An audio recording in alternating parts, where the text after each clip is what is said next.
هذه مسرحية، هذه مهزلة، هذا شغل موساد كله. هذا اليهود بيقفوا لك بيضووا لك ضواي انه الشحن وصل، وبيجوا لك مسلحين ملتمين بيطخوا علينا.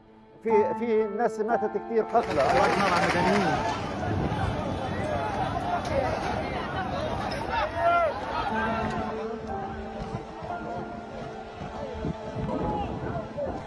امبارح اولادي راحوا من الساعة 6 اجوا الساعة 9 الصبح، 9 الصبح اجوا ما اخذوش حاجة، ما قدروش ياخذوا من المسلحين اللي محطوطين غاد، ما قدروا ياخذوا حاجة.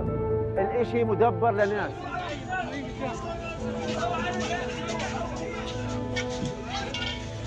انت بدك تطلع من بيتك تعمل حسابك على شغلتين، يا بتجيب وبترجع سالم غانم، يا ما بتجيبش وبتموت غدا فطيسه، مفيش حد بتطلع في وجهك ولا حد بشيلك.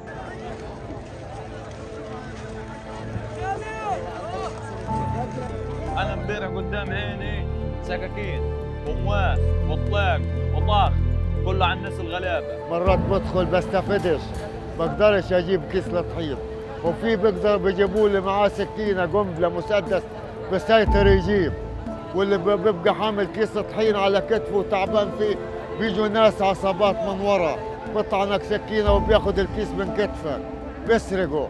طب ليش هذا الفوضى؟